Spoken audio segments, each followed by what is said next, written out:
जी इस टाइम इस्लामाबाद में मौजूद है अहम फैसला फैसलाबाद का।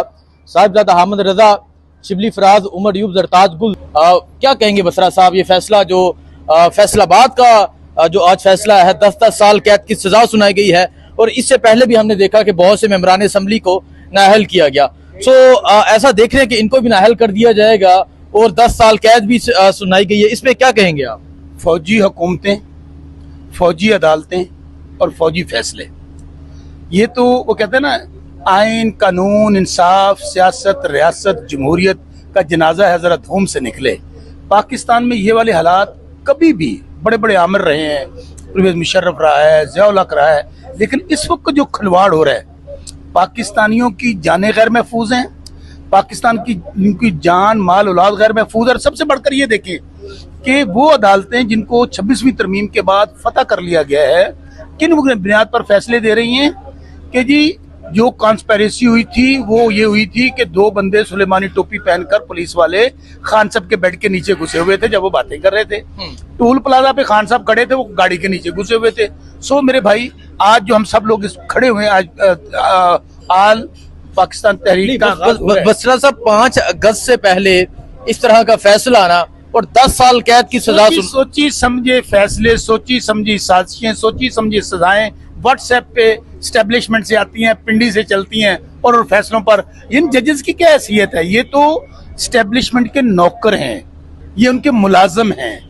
अदलिया मुकम्मल तौर पर, पहले ही पाकिस्तान में उसका हाल कोई नहीं था, अब तो मुकम्मल तौर पर अदलिया फतह हो चुकी, पार्लियामेंट फतह हो चुकी।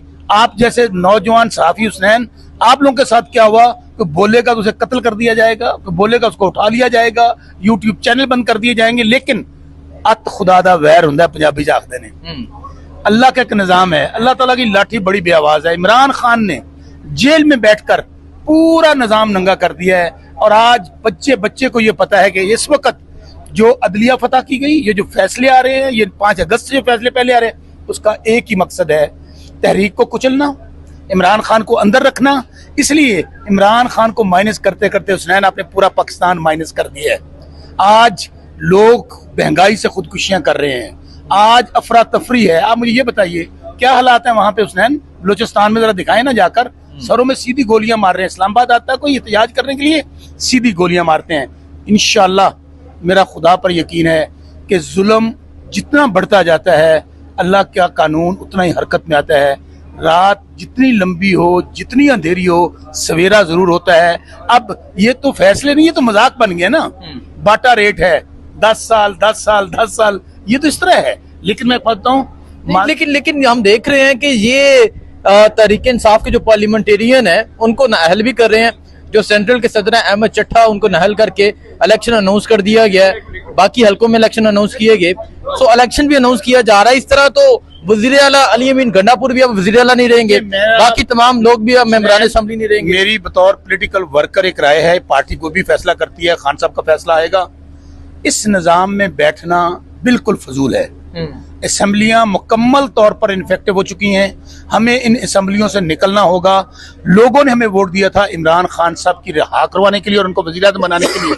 इसलिए अब ये जो हमारे अपोजिशन लीडर पंजाब असेंबली, जो इन वेटिंग चीफ मिनिस्टर हैं अगली गवर्नमेंट के, उनको नाअहल कर दिया गया।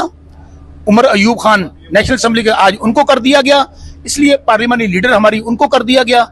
इसलिए मेरे भाई, मेरा ख्याल है कि अब पार्टी को बहुत जल्द ये फैसला लेना होगा, हमें दमादम मस्त के अंदर करना होगा। हमें इस निजाम को पहले ही हम इंडोर्स कर रहे हैं, ये 26वीं तरमीम पास करवा लेते हैं, ये 27वीं करवा लेंगे।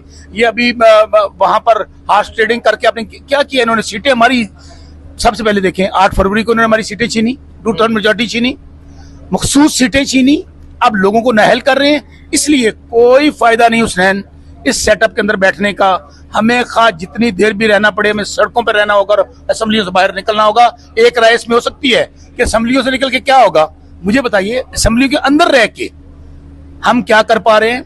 हमारे तमाम लेजिस्लेशन भी कर लो। आपका ये कहना है कि अब असेंबलियों से निकल जाना चाहिए, असेंबलियों से निकल के जो ये कर लें जुल्म, ये हमें कत्ल भी करें, ये हमें जेलों में भी डालें, ये हमारे फैसले भी लाएं, हमें इस निजाम को अब इंडोर्स नहीं करना, हमें इस निजाम से बाहर आकर लड़ना होगा। ठीक है, बहुत शुक्रिया जी। सो आपने देखा कि शौकत बसरा साहब से बात की, अहमजादा हुसैन भी मौजूद हैं सर आज एक अहम फैसला आया, 10-10 साल कैद की सजा सुनाई गई अली अमीन गंडापुर को, शिबली फराज को, जरताज गुल को, उमर अयूब को। देख सकते हैं यहाँ एक अहम कॉन्फ्रेंस थी जो जारी है और इस टाइम हम इस्लामाबाद में मौजूद है और आज एक अहम फैसला जो है वो आया है। करते हैं बात जुनैद अकबर साहब से।